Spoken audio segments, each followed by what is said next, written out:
They said that the free speech, they describe it as a privilege. Now, this is either they're constitutionally ignorant or they're knowingly false, because it is a guaranteed First Amendment right for all Americans. It is not a privilege like a driver's license. When you are born in America, you have the right to speak your mind, and it isn't the nice stuff that needs protecting. It's the stuff that everybody disagrees with.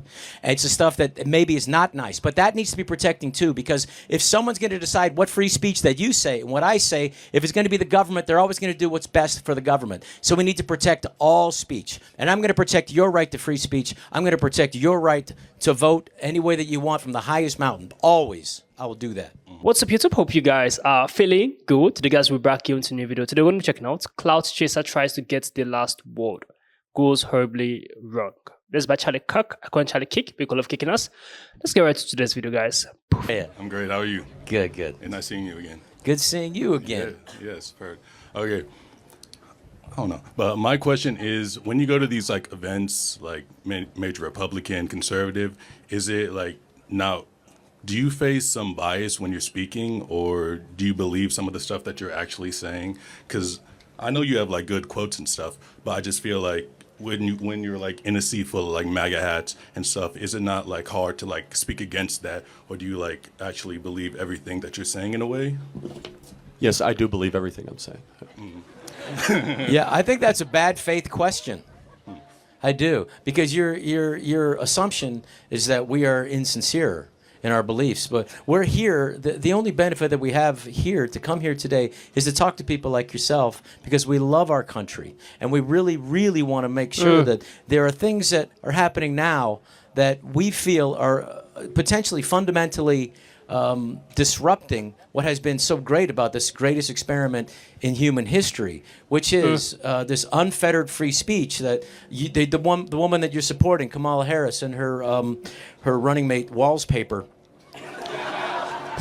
They said that the free speech, they describe it as a privilege. Now, this is either they're constitutionally ignorant or they're knowingly false, because it is a guaranteed First Amendment right for all Americans. It is not a privilege like a driver's license. When you are born in America, you have the right to speak your mind, and it isn't the nice stuff that needs protecting. It's the stuff that everybody disagrees with. It's the stuff that maybe is not nice, but that needs to be protecting too, because if someone's going to decide what free speech that you say and what I say, if it's going to be the government, they're always going to do what's best for the government. So we need to protect all speech, and I'm going to protect your right to free speech. I'm going to protect your right to vote any way that you want from the highest mountain. Always, I will do that. So in the spirit of hearing ideas that we might always hear, tell us why you're supporting Kamala Harris. I just like her character more than I like Trump. I don't like it. No. Guys, give Miles an opportunity to uninterrupted to tell me, because it's fascinating. I didn't know her character was something worth. I like that she's trying to like work for the middle class. That's what I see a lot, and I think that's what she is. So yeah, Miles. So I have a question. What has she or Joe Biden done for the middle class in the last 4 years? You go that way. No, not too sure about that. That's okay. So but I'm like slowly getting there. No, that's like okay. Election day, I feel like that's okay. We can like work our way up. For sure, no, and it takes a lot of courage to come up to an event like this. So let me tell you where we're coming from, and then maybe I can convince you to trade out that hat for a MAGA hat. Just maybe, okay? That's a long shot. We'll see. So Kamala Harris is part of a tradition of career politicians that run very persuasive, sexy political advertisements that are nowhere in alignment with what they've actually done. So let's look at the issues we care about most. I imagine, Miles, you want to be able to own a home. At some time. That's like my main goal. I want to like own awesome a home. and good. Honestly, Miles, everybody in this audience should be able to own a home as easily as your parents were. But right now, especially here in Phoenix, it's so out of grasp. When Trump was president, the average mortgage rate in Phoenix, Arizona, mortgage payment was $700 a month. Now it's $2,000 a month here in the city of Phoenix. Said differently, it required $75,000 a year to buy a home in Phoenix when Trump was president. Now it's $135,000 a year to buy a home. You might say, well, Charlie, how is that Biden and Kamala Harris's fault? They decided to spend $6 to $7 trillion of unnecessary government spending right out of the gate that increased asset prices. Additionally, they allowed 10 million people into the country that we didn't account for. That also increases the demand for housing, especially here in this state. So we True. really care about the ability for you to be able to own the home. And if Kamala Harris is going to do it, she would have done it these last 4 years. Secondly, we care about ending the wars. I bet you're pretty interested in that. War is not. No, maybe. No, yeah. Okay, cool. Let's end the wars. Yeah. So Kamala Harris has demonstrated and surrounded herself with people that are aggressively in favor of the Russian-Ukrainian war, and the same people that designed the failed wars of Iraq, Afghanistan, Syria, and Libya. For example, Liz Cheney, Dick Cheney, Leon Panetta, John Bolton. Donald Trump is the only president of an unbroken chain of 32 years to start no new wars and actually bring peace to the Middle East. We did not have any new wars under Donald Trump. And finally, I mentioned this briefly, the border. I believe that everyone in this audience should be given preference above somebody who illegally comes into our country that was not welcome or invited. When Trump was president, we had the most secure border in history. Under Kamala Harris and Joe Biden, we've had 10 million people, and they get taxpayer-funded benefits. They get luxury hotel rooms. They get flights into the interior of the country. And so on those three issues, home ownership, the border, and war, Donald Trump doesn't just say he did. And I would just ask you, you don't have to answer right now, because I know it's hard to get in front of an audience of people like this.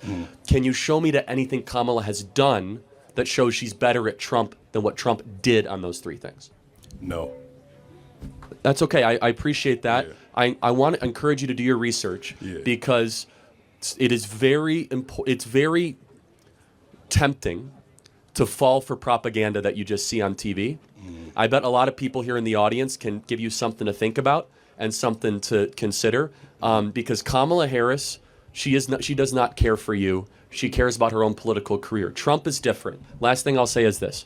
The guy's been shot multiple times, facing 700 years in prison. They took all of his money from him, his business empire, and he keeps on fighting. There's something about him where he cares deeply about the well-being of your life and your livelihood to put our country first. So, Rob, do you want to add something to that? I just want to say something that's really important. What's happened under this administration, the Biden-Harris administration, and this affects all of you. They've secretly, not so secretly, put in the selective service back in, and I do not want any of you fighting on foreign soil. Any of you fighting on any wars. Any of you. I don't want it. And as far as democracy, they say they're saving democracy. Well, let me just go over this. Because Bernie Sanders technically had won in 2016, the Democratic nomination for president. But they didn't give it to him. They used these super delegates to dump him and put in who they wanted. Undemocratically in the primary in 2016. In 2020, again, Biden lost the first two primaries, and they just made everybody else drop out. And so you had no choice. If you were a Democratic voter in 2020, you had to vote for Biden. The same thing again this year. 14 million people voted for Biden in the Democratic primary, and none of those votes count because they just decided to take him out because they thought they could lose, and they just anointed Kamala Harris with 0 votes. That is not democracy. That is tyranny, and it gives you a little taste of what they intend to do if they remain in power. So I wish you the best. Think about this, and I'm going to give you a hat just in case you want to wear it. And Miles, let me just ask, what we talked about, those three things, did you hear that previously before in a fair setting? No, I did not hear it in a fair setting as before, but it's good to be on one-on-one and just like have a conversation about that. Cool. Well, Miles, I want to thank you for coming up. Please. Hey, Miles, appreciate talking. Think about what we said, and. Okay, yes. Let's turn Arizona blue, everybody. You see, man, that was not the right. I let you off so mercifully. Hey, you know what though? We're gonna do what's best for you. I mean that. We're always gonna look out for every. I was trying to find common ground, man. That was. I know that's. Yeah, it's just all right. That's okay. No, but it's totally okay because the difference is between. I mean, dude, you said turn Arizona blue. You can't answer. You couldn't say 3 words in a row. Okay, so it's like. I asked you one thing. It's ridiculous. All right. It's bad faith actor, man. I try my best to find common ground. You say something like that. It's ridiculous. Next question. That guy really pissed Charlie off. He pissed Charlie off by saying that word. Let's turn Arizona blue. Like, they're trying to find common ground between him and Charlie. So that they'll be able to, like, get to a conclusion. But the guy is someone who is nonchalant, who's someone who don't want to accept. He has made his mind. Even if he's voting for the wrong party, he does not care, as long as that is exactly what he wants. So such people, you just don't stress yourself over them. You just allow them make their own decision. If he believes Kamala is the best, Charlie tried convincing him, telling him about the border, like about the war that's happening, about the reason why wages are low. He's still nonchalant. Telling him about housing prices, why it spiked. Like, what else does the boy want to hear so that they're able to convince him that is that what he's supporting is not right? There is no changes that Kamala did during her time of VP, of being the vice president. There was no changes she made. Even Joe Biden. And they are giving you details, examples, and you are still dormant about listening. It's crazy how, and I'm sure that guy is a college student, how he behaved. That is a very rude attitude you display right there. He's a cloud chaser, and shocking for him, Arizona is already red. Because we have Donald Trump in position, and he's already the winner. So, the truth will stand. During this tenure of Donald Trump era, he's going to notice the difference. Because such students like this is someone who you can't advise them. Because no matter how you try advising them, they will still do what is on their mind. And that is terrible. For someone not to get viewpoints from another person. Like if someone is saying something, even if the person is wrong or right, listen. See the reason why the person is saying whatever is saying. And pick out what you think is right out from it. But the guy do not care. He act like he's listening, but he literally do not care. That is a very bad approach to things. I love how Charlie handled him. Charlie acted softly towards him. Charlie do not want to prolong the conversation or even make it instigate it. He just wanted something soft and cool. But the guy was still acting rude. Turn Arizona blue. So he's shocked right now. Donald Trump is in power, my guy.